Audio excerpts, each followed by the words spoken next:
ಅಧಿಕಾರಿಗಳ ಜೊತೆ ಸಂಸದ ಕಾರಜೋಳ ಸಮಾಲೋಚನಾ ಸಭೆ. ತಾಲೂಕು ಆಸ್ಪತ್ರೆಗೆ ದಿಢೀರ್ ಭೇಟಿ, ವೈದ್ಯಾಧಿಕಾರಿಗಳ ವಿರುದ್ಧ ಗರಂ. ಇಂದು ಪಾವಗಡ ತಾಲೂಕಿನ ಪಟ್ಟಣ ಪಂಚಾಯಿತಿಯಲ್ಲಿ ಸಂಸದ ಗೋವಿಂದ ಕಾರಜೋಳ ಅವರ ನೇತೃತ್ವದಲ್ಲಿ ಪ್ರಗತಿ ಪರಿಶೀಲನಾ ಸಭೆ ನಡೆಯಿತು. ಸಭೆಯಲ್ಲಿ ಸಂಸದ ಗೋವಿಂದ ಕಾರಜೋಳ ತಾಲೂಕು ಮಟ್ಟದ ಅಧಿಕಾರಿಗಳೊಂದಿಗೆ ಸಮಾಲೋಚನೆ ನಡೆಸಿದ್ರು. ಯಾವೆಲ್ಲ ಯೋಜನೆಗಳಿಗೆ ಅನುದಾನ ತರಬೇಕೆಂಬುದನ್ನ ನೀವುಗಳೇ ತಿಳಿಸಬೇಕೆಂದು ಅಧಿಕಾರಿಗಳಿಗೆ ಸೂಚಿಸಿದ್ರು. ಇನ್ನು ಮುಂದುವರೆದು ಮಾತನಾಡಿದ ಅವರು, ಸದ್ಯ ತಾವು ಸಂಸದರಾದ ಮೇಲೆ ರಾಜ್ಯದ ಒಂದಿಷ್ಟು ವಿಚಾರಗಳ ಬಗ್ಗೆ ಸ್ಪಷ್ಟತೆ ಇರುವುದಿಲ್ಲ. ಹಾಗಾಗಿ ತಾವುಗಳು ನಮ್ಮ ಪಾವಗಡದಲ್ಲಿ ಆಗಬಹುದಾದ ಯೋಜನೆಗಳ ಕುರಿತು ಸಂಪೂರ್ಣ ಮಾಹಿತಿಯನ್ನ ನೀಡಬೇಕಾಗಿದೆ. ಹೆಚ್ಚಿನ ಅನುದಾನವನ್ನ ಹೇಗೆ ತರಬಹುದು, ಇತ್ತೀಚೆಗೆ ಯಾವ ಯೋಜನೆಗೆ ಅನುದಾನದ ಅವಶ್ಯಕತೆ ಇದೆ ಎಂಬುದನ್ನ ತಾವುಗಳೇ ತಿಳಿಸಬೇಕು. ಇಲಾಖಾವಾರು ಯೋಜನೆಗಳು ಬೇಕಾಗಿರುವ ಅನುದಾನದ ಬಗ್ಗೆ ತಿಳಿಸಿದರೆ ನಾನು ಮುಂದಿನ ಕ್ರಮ ಕೈಗೊಳ್ಳುತ್ತೇನೆ ಎಂದಿದ್ದಾರೆ. ಇಲಾಖೆಗಳಿಂದ ಹೆಚ್ಚಿನ ಅನುದಾನವನ್ನ ಯಾವ ರೀತಿ ತರಬಹುದು, ಈ ವರ್ಷ ಗೌರ್ಮೆಂಟ್ ಅಲ್ಲಿ ಯಾವುದಕ್ಕೆ ಪ್ರಯಾರಿಟಿ ಇದೆ ಅಂಥವುಗಳನ್ನ ಗುರುತಿಸಿ ನಮಗೆ ಮಾಹಿತಿ ಕೊಟ್ಟರೆ ಅವನ್ನ ನಾವು ಕೂಡ ನಮ್ಮ ಮಟ್ಟದಲ್ಲಿ ಸರ್ಕಾರದ ಮಂತ್ರಿಗಳಿಗೆ, ಕಾರ್ಯದರ್ಶಿಗಳಿಗೆ ತೊಂದರೆ ಬರಬೇಕು, ಹೆಚ್ಚಿನ ಅನುದಾನವನ್ನು ಘೋಷಿಸಲಿಕ್ಕೆ, ಕಾಮಗಾರಿಗಳನ್ನು ಅನುಮೋದನೆ ಮಾಡಿಸಲಿಕ್ಕೆ ನೀವೆಲ್ಲರೂ ಕೂಡ ಅಸಿಸ್ಟ್ ಮಾಡಬೇಕು. ಯಾಕಂದ್ರೆ ನಿಮಗೆ ಹೆಚ್ಚು ಗೊತ್ತಿರ್ತದೆ ನಮಗಿಂತ. ಈಗ ಅದ್ರಾಗ ಏನಾಗಿದೆ, ನಾವು ಎಂಪಿಗಳಾದ್ಮೇಲೆ ರಾಜ್ಯ ಸರ್ಕಾರದ ಯೋಜನೆಗಳ ಬಗ್ಗೆ ಹೆಚ್ಚಿನ ಮಾಹಿತಿ ನಮ್ಮಲ್ಲಿ ಇರುವುದಿಲ್ಲ.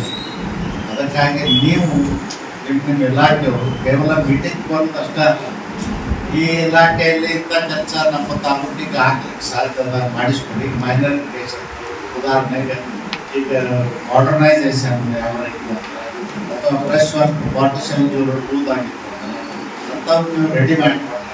ಅಂದಾಗ ಅಣೆಕಟ್ಟು ಮತ್ತು ಕೆರೆಕಟ್ಟೆಗಳ ನಿರ್ಮಾಣ ಅಂತರ್ಜಲ ಹೆಚ್ಚಿಸುವುದರ ಬಗ್ಗೆ ಹೆಚ್ಚು ಪ್ರೋಗ್ರಾಮ್ಗಳನ್ನ ಹಾಕ್ತೀವಿ.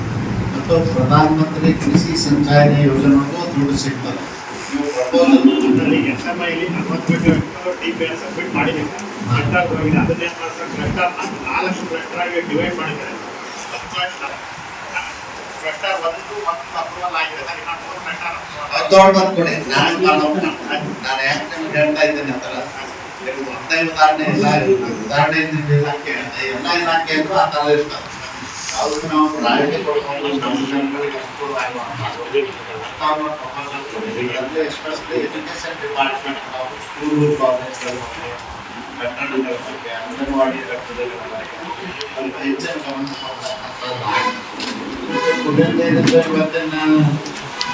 ಪ್ರಕಾರ ಹೊಸಲಿಕ ಹೇಳಿದ ಪ್ರಕಾರ ಬಹುಶಃ ಇನ್ನೇನು ಸಮಸ್ಯೆ ಆಗ್ಲಿಕ್ಕಿಲ್ಲ ಅಂತ ಇದೆ. ಹಾಗೇನಾದ್ರೂ ಕುಡಿದ ಸಮಸ್ಯೆಗಳಿದ್ದರೆ ಅದನ್ನು ಕೂಡ ನಾನು ಗಮನ ತಗೊಂಡು ಬರ್ತೀನಿ. ಇನ್ನು ಇದೇ ವೇಳೆ ಪಟ್ಟಣದ ತಾಯಿ ಮತ್ತು ಮಕ್ಕಳ ಆಸ್ಪತ್ರೆಯಲ್ಲಿ ವಿಪರೀತವಾಗಿ ವೈದ್ಯರ ಕೊರತೆ ಇದೆ ಎಂದು ಆರೋಪ ಕೇಳಿಬಂದ ಕೂಡಲೇ ಆಸ್ಪತ್ರೆಗೆ ದಿಢೀರ್ ಭೇಟಿಯನ್ನ ನೀಡಿದ್ರು. ಸಂಸದರು ಅಲ್ಲಿ ಹಲವಾರು ಕೊಠಡಿಗಳಿಗೆ ವಿಸಿಟ್ ಮಾಡಿದ್ರು. ಈ ವೇಳೆಯಲ್ಲಿ 2-3 ವೈದ್ಯರನ್ನ ಕಂಡು ವೈದ್ಯಾಧಿಕಾರಿಗಳ ವಿರುದ್ಧ ಗರಂ ಆದ್ರು. ಕೂಡಲೇ ವೈದ್ಯಾಧಿಕಾರಿಗಳಿಗೆ ಕರೆ ಮಾಡಿ ಆಸ್ಪತ್ರೆಯ ಅವ್ಯವಸ್ಥೆಯ ಕುರಿತು ಚರ್ಚಿಸಿದ್ರು. ಪ್ರತಿದಿನ ಸಾವಿರಾರು ರೋಗಿಗಳಿಗೆ ಈ ಫಿಸಿಷಿಯನ್ಗಳು ಏನು ಸೇವೆ ಕೊಡ್ತಾರೆ ಎಂದು ಪ್ರಶ್ನಿಸಿದ್ರು. ಆಸ್ಪತ್ರೆಯಲ್ಲಿ ಸರಿಯಾದ ಸಮಯಕ್ಕೆ ಅಧಿಕಾರಿಗಳು ಹಾಜರಾಗಬೇಕೆಂದು ವೈದ್ಯಾಧಿಕಾರಿಗೆ ತಾಕೀತು ಮಾಡಿದ್ರು. ನಮಸ್ತೆ, ನಾನು ಪಾವಗಡದಲ್ಲಿದ್ದೇನೆ. ನಿನ್ನೆಯಿಂದ ಹಾಸ್ಪಿಟ್ಲಿಗೆ ಬಂದಿದ್ದೀನಿ. ನಿನ್ನೆ PHCಗಳಿಗೆ ವಿಸಿಟ್ ಮಾಡಿದ್ದೆ. ಇವತ್ತು ಡಿಸ್ಟ್ರಿಕ್ಟ್ ಹಾಸ್ಪಿಟಲ್ ತಾಯಿ ಮಕ್ಕಳ ಆಸ್ಪತ್ರೆಗೆ ಬಂದಿದ್ದೀನಿ. ಏನೂ ಇಲ್ಲ ಇಲ್ಲಿ. ಏನಂದರೆ ಏನೂ ಇಲ್ಲ. 14 ಪೋಸ್ಟ್ ಸ್ಯಾಂಕ್ಷನ್ ಇದೆ, 3 ಜನ ಇದ್ದಾರೆ. ತಾಯಿ ಮಕ್ಕಳ ಆಸ್ಪತ್ರೆ ಅಂದ್ರೆ ಖಾಲಿ ಅದ. ಅಲ್ಲಿ ವಾಚ್ಮನ್ಗಳು, ಕಸ ಗುಡಿಸೋದೇ ದರ್ಬಾರ್, ಬೇರೆ ಯಾರೂ ಏನಿಲ್ಲ. ಈ ರೀತಿ ಇಂಥ ದೊಡ್ಡ ಹಾಸ್ಪಿಟ್ಲ್ 1,000 ಪೇಷಂಟ್ಸ್ ಬರ್ತಾರೆ ಎವ್ರಿ ಡೇ. ಮತ್ತು ಏನು ಮಾಡ್ತಾರೆ, ಕ್ಲೋಸ್ ಅನ್ನ ಮಾಡ್ತೀವಿ. ನಾನೇ ಹೇಳ್ತೇನೆ ಕ್ಲೋಸ್ ಮಾಡ್ತೀನಿ. ಇಲ್ಲ, ಇಲ್ಲಿ ಬಡವರು ಇರುವಂಥ ತಾಲೂಕ. ಇಲ್ಲಿ ಇಮ್ರಾನುಲ್ಲಾ, ಪ್ರಜಾಶಕ್ತಿ ಟಿವಿ, ಪಾವಗಡ.